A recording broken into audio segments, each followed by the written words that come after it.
The bad part about working with these quilts is like batting and little scraps of thread go everywhere. I need a quarantine zone in here. It's bad. It has frankly been much too long since I have done an sewing project. Gosh. A sewing project. It's been too long. I sew near constantly for just work, but I haven't been able to do it for this channel in a little while, so that's what we're doing today. One of my jobs that I do is I am a seamstress who works for an Etsy store. It's called Runt by Sarah. My section is called by Grace, because that's what the G stands for in the LGO. The store is full of clothing items that are made from recycled quilts. Oftentimes the quilts are just bits and pieces at that point that need to be repaired before they can even be cut up, so it's definitely a fun challenge to find all the right pieces and fit everything together, and really the quilt determines the outcome of the project, so it's super fulfilling work, and I have had an idea recently that I thought would be worth a video. I like to sketch out my designs beforehand, and I've been super excited about this one. I have done a lot of cute tops. I've even done some pants. The jeans that I did on this channel a few videos ago, those were for the shop and have since been purchased, so someone out there owns those jeans. But I have yet to make a full dress yet, and so I thought this like cute 60s mod mini dress type thing would be fun, and also entirely impractical because it's winter, but hey, maybe if I keep making warm weather clothes, the warm weather will come back. I don't exactly have a pattern for this, so I'm gonna look through what I do have and probably end up mashing a few together. I also have no idea what materials I'm using. I get sent boxes of quilt scraps from the Etsy shop to distribute into my projects, so I need to look through all of that and come up with some pieces that will be big enough to make a dress out of. And then I'll probably end up doing a thrift store run just for the fabric for the little in-between frills bits of this particular design, because I don't think I'm going to be able to use quilt scraps for every single part of it. I made a lot of dresses in my time, and in the past year or so I've done a lot of quilt recycling, but I have yet to make a quilt recycled dress. So this is new for me, and I'm pretty excited.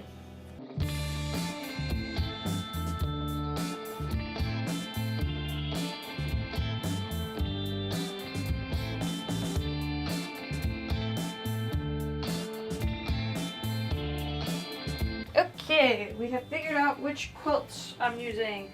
I get sent the smaller bits and pieces just because I genuinely make smaller items. I make a lot of cute little like crop tops and things.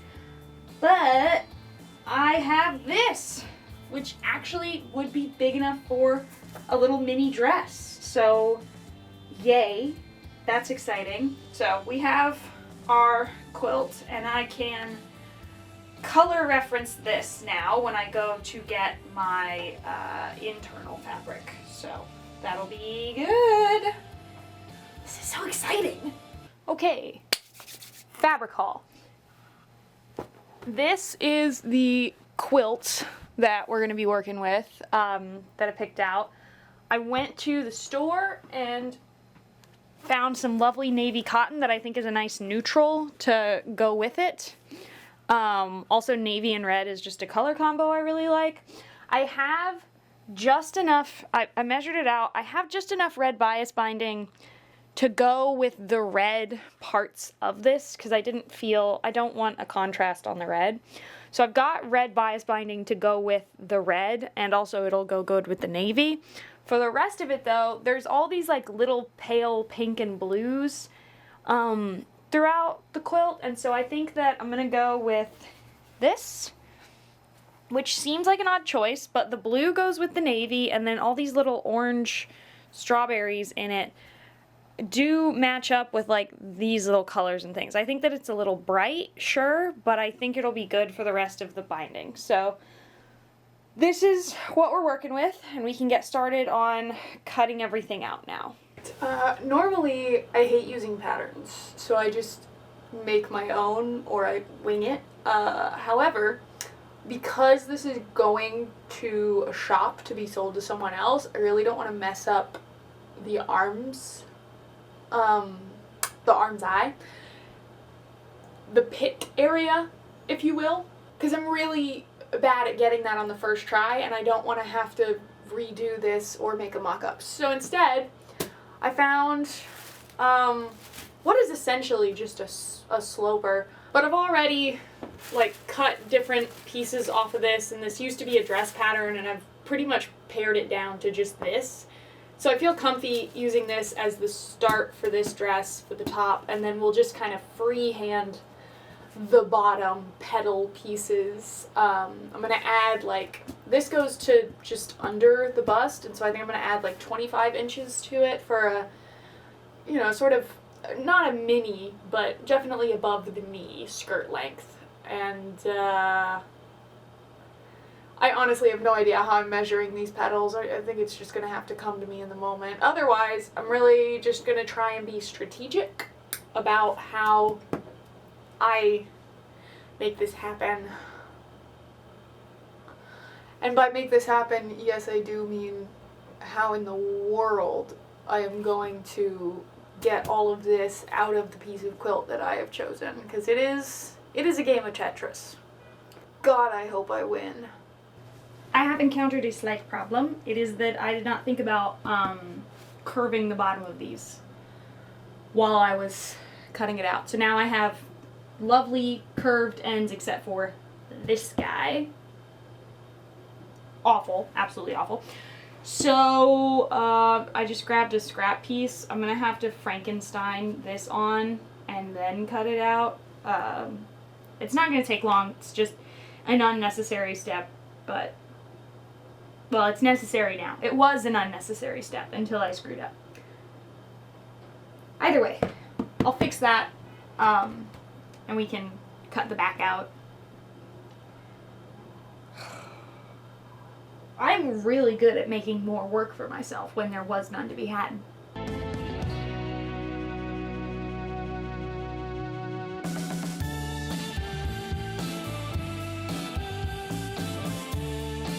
One of the reasons I don't like using commercial patterns is they add their own seam allowances at 5/8. I'm a 1/2 inch kind of girly when it comes to my seam allowances. It's how I've always done it, how I will continue to do it. Why I didn't bother taking the seam allowances off during the initial cutting is I'm going to have to completely get rid of them anyway in several spots. Because this is a quilt, it needs to be bound on the edges. The binding doesn't require seam allowance. So I'm going to cut the neckline and the arm's eyes down exactly to where I want them. That way the only things that actually need to be seamed and finished are going to be the shoulder seams and the underarm seams. Not like underarm this way, but underarm this way. And to anyone who wants to fight about how 5/8 is like, you know, standard apparel seam allowances and 1/2 inches craft and home seam allowances, I will stab you with every pair of sewing scissors I own, okay? I try to make these quilt projects as simple as possible. Number one, just for time saving. Number two, because the less I cut into the quilts, the more the original patterning and sewing and just all the care that someone made this with is preserved. So I have 3 pieces right now, front and back, right and left. I want to make it front and back. So I'm going to take the back pieces and I'm going to seam them together. And I'll leave a gap at the top because we're going to add a little button at the neck just because the head hole's not big enough to pop a head through without a little extra help. So at the back I'm going to leave probably 6 inches of head hole room. And otherwise just seam these two together. I cut it specifically to where it's already got a bound edge, so I don't have to finish the seam. I just have to press it open and then tack it down on either side.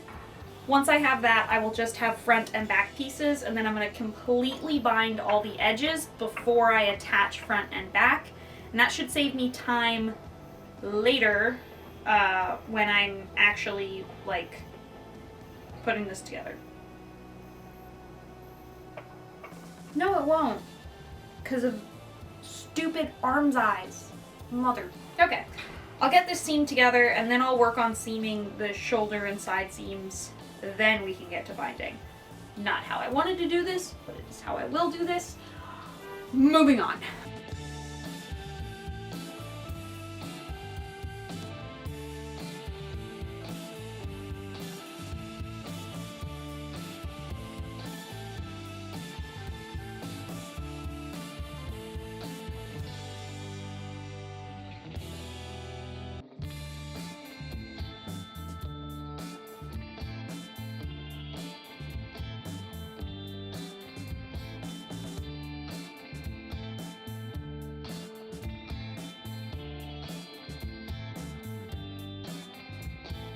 So the day went completely backwards, but I still made progress. I wrote down on my to-do list today, get all the binding done on this dress. None of that happened. Instead, I got all of the seaming done, which, I mean, it's still progress. It's still progress, which is good. And I mean, I've got a dress. It just needs binding and then my little frilly bits between them. Not bad, and despite flipping my schedule around a little bit, which, you know, shouldn't be a big deal, but I hate change, so a little bit of a big deal, I can get on to binding it.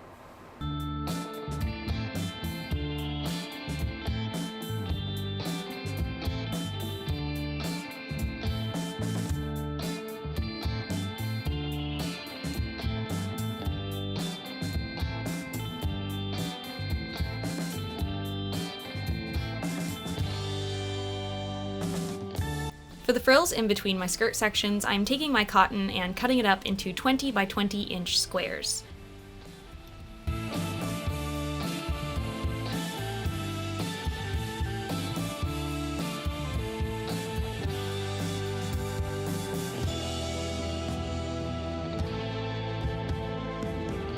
These are then ironed smooth and hemmed all around each 4 sides. These can then be pleated and pinned into place.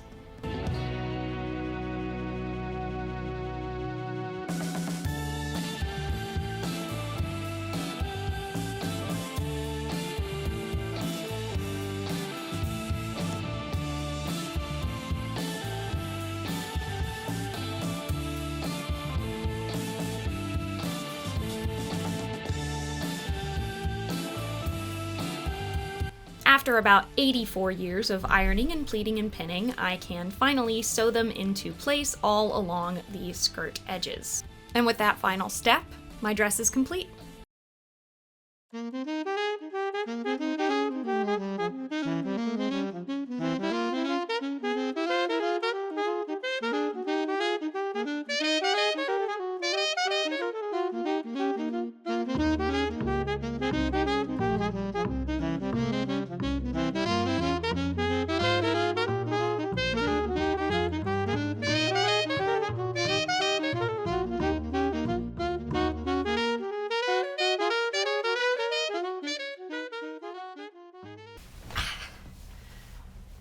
This is a little weird, I'm not gonna lie, because I put this on and I didn't realize how, like, homeschooled it looks.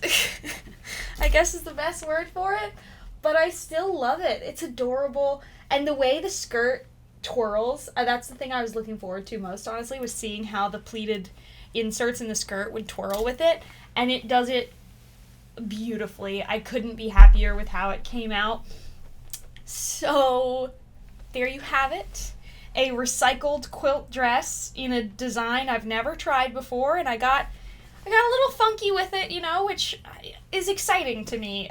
I haven't done anything weird lately, and I think that this is a really good way to shake up my little creativity box in my brain to get something new out of it. So definitely worthwhile to make this, and I'm super excited to see what the Etsy shop thinks of it, you know, what feedback I might get on whether or not they want more stuff like this. So that's thrilling. Also, you know, it's exciting to make something and realize that it's going to a new home, which is always an interesting thought. You know, I make things and then if I get rid of them, I miss them, sure, but also it makes me deliriously happy to think that someone else gets to enjoy it as well.